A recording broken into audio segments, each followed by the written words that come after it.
What's going on, everyone? So the San Antonio Spurs played their second preseason game against the Orlando Magic and actually pulled off their first preseason win. I was looking kind of bleak there to start the game. They were down 14 at the end of the first quarter. But yeah, preseason guys, especially at the end, really kind of took off. And, once you get into the fourth quarter in particular, you start going deep into the bench and stuff. And, it's not so much about the wins and loss, especially for a young team like the Spurs. It's more about just continuing to improve and get better game in and game out. Keep improving in a multitude of ways, moment by moment. Work on the things that you need to work on to get ready for the upcoming season. I mean, that's the case for all the teams, but particular teams like San Antonio they're just very young, very inexperienced, and trying to kind of figure stuff out, right? You also have several new key pieces, and you finally got a debut of some of those key pieces. We got the first look of Chris Paul and Victor Wembanyama. And but being honest, nothing really to stand out with these two. If I'm going to give a fair assessment, I mean, they weren't bad, but they weren't like great. Like, it wasn't what you had hoped, right? Wemby gave you 11 points, 9 rebounds, 4 assists in 23 minutes. He also gave you 3 blocks, 4 turnovers, which isn't great, but he was 4 of 15 from the field and 0 of 5 from 3. He really struggled, but again, first preseason game coming in, it was just nice to see him on the basketball court, see him moving well, see him, kind of gearing up and preparing for the season. And then Chris Paul, 23 minutes, gave you 5 points, 2 rebounds, 3 assists, 2 of 4 from the field, 1 of 3 from 3, 2 steals, and only 2 turnovers. So kind of balanced out the turnovers. But him and Wemby were both a -3 for the game. But again, this is going to continue to build and grow through repetition. I would have liked to see a little more of, the Chris Paul Wemby connection. I would have liked to see a little more aggression from guys, but it's preseason, right? Like, they're not going 110%. You're just trying to get some reps in. You're just trying to get a feel. You're trying to get an understanding of one another. But I do think that these two are going to be an excellent connection all season long. I've talked about, I think Chris Paul is going to get, 5 assists a game just by being able to lob it up and throw it up to Wemby. We're on some pick and roll action. You didn't get to see a ton of action with Chris Paul and Wemby. It's just kind of them out there playing. Kind of felt like, just like them just out there on some instances where you had some of the other guys kind of picking up the slack, kind of picking up and doing some things that I definitely want to get into. But I'm excited to see what these two are going to be able to bring the San Antonio Spurs this year. I've said repeatedly, I think what Chris Paul brings to San Antonio is probably the best thing that could have happened to San Antonio, not just for the on-court production and what he does on the basketball court, but also what he's going to be able to do for these young players, particularly off the basketball court, being able to help and grow and develop these guys. Also, be able to put Wemby in position to have more success and look better overall. And Wemby will come around. He'll start to have his growth. He shot the basketball pretty poorly, but I expect him to kind of bounce back and get it together. Like I said, I think he'll be anywhere from 25 to 30 a game this season, which he was 20 last year. But now he has a guy in Chris Paul that is going to be able to make plays and set him up and put him in position where, last year he averaged 20 and he didn't even have a real playmaker on the court. Right. I also do think it depends on how many games, how many minutes does Chris Paul play, right? Is he going to be able to play 65 plus games, and is he going to be able to play like 30 plus minutes? Because if he can, then yeah, that's gonna open up so much game in and game out for Wemby. San Antonio, I said this before, I think that they're going to be a team that you're going to have to beat this year.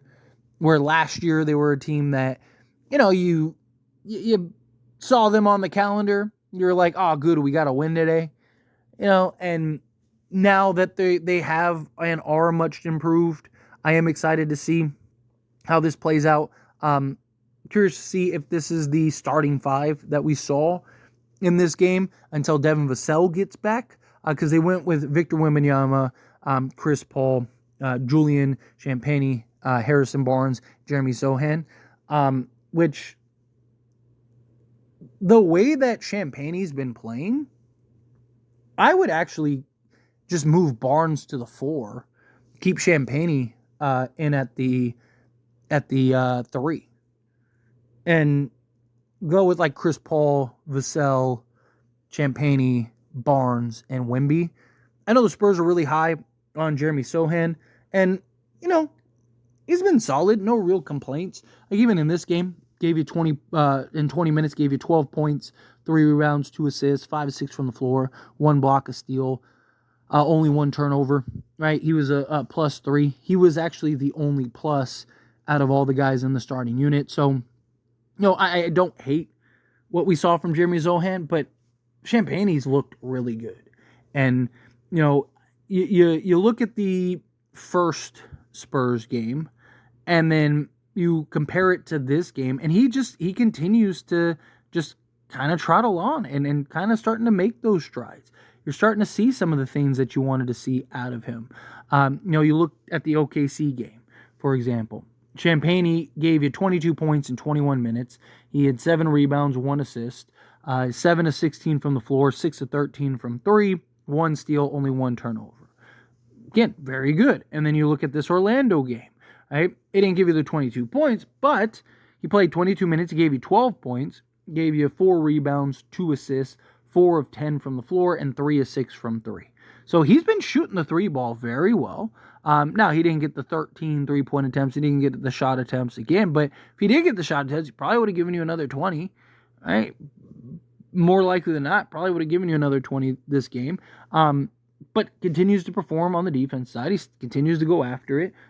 He did have 3 turnovers. Turnovers, period, were rough for this team in the Orlando game. But I really like Champagne, his size, his length, his versatility, his ability to knock down shots. I think really goes a long way also. And I really do like what you're seeing against what he's able to provide and put on the court against some of these teams. And then Stephon Castle was much better in this game. I thought he was solid in the first game. I mean, he wasn't like great or like, oh my goodness or anything like that, but I do think he was very solid. I do think he was something where, you could see kind of the all-around game. And then you look at this game, and he really was, he shot the ball well, did well, was aggressive on both sides of the basketball, was able to kind of generate fouls, get to the foul line. He was 17 points in 22 minutes, 2 rebounds, 4 assists, 4 of 9 from the field, 2 of 5 from 3, so 40% from 3. It's good. And then 7 of 10 from the foul line, 2 steals, 1 turnover, and was a +9. So again, you got to really like what you saw from him. I want to see him continue to improve, continue to grow, continue to develop, continue to kind of do what he needs to do out there on the basketball court. He's been very impressive, in my opinion, in what you saw in preseason as well as in what you saw so far in preseason. So I just think he's a guy that is going to come along. Obviously, he's a rookie. He's going to have his good games. He's going to have his bad games. He's going to have his hiccups. He's going to have his ups and downs. Also, Wesley deserves some love because he hasn't shot particularly well, but again, defensively, he's been solid. But the playmaking, right? You look at the Orlando game, he had 5 assists, and then in the Oklahoma City game, he had 7 assists.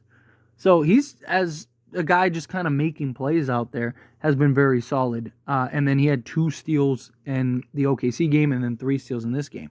So he's looking, it's worth at least talking about, to at least kind of mentioning. But again, I'm really excited to kind of see how this team grows, how this team develops. What does this team look like on a night-to-night basis? Because I do think that this team is going to be tough. I do think that this is going to be something that, I don't think they're a championship contender or, even like a deep run playoff team. You get the right matchup or something. Could you look up and be in the second round? Or you look at teams like Atlanta a couple years ago, stumbled into the conference finals, right? Like you've had some teams, you've had some moments, but I think you be patient. You kind of take those strides, you take those growths. You went from being a 22-win team last year. If you can get to 42 to 45 wins, that would be huge. Right? Maybe you're a play-in team. When you're playing games, all of a sudden you look up, you're in the playoffs, right? Especially if you can get in that 7-8 spot, right? Because then you only have to win one game. But even then, right? Like even if you're 10th, you win 2 straight games. It's not unlikely. It's not out of the realm of possibility. You win 2 straight games, all of a sudden you look up, you're in the playoffs. But it's exciting to kind of see like what this team could potentially be and what this team could potentially do. But we'll see how it all plays out. But as always, this is a discussion, and I pass the question on you. Let me know your thoughts and opinions down in the comments below. What do you think? How do you feel? What are your thoughts? You excited to see what the Spurs bring to the table? Do you think like, this team's going to be whatever? How do you feel? Whatever your thoughts are. Love to hear it. Let me know down in the comments below. That being said, if you haven't liked this video, hit that like button. Helps me a lot. If you enjoy these types of videos, truly appreciate it. Not subscribe channel, hit that subscribe button. Turn on the bell notifications. Appreciate y'all. See you.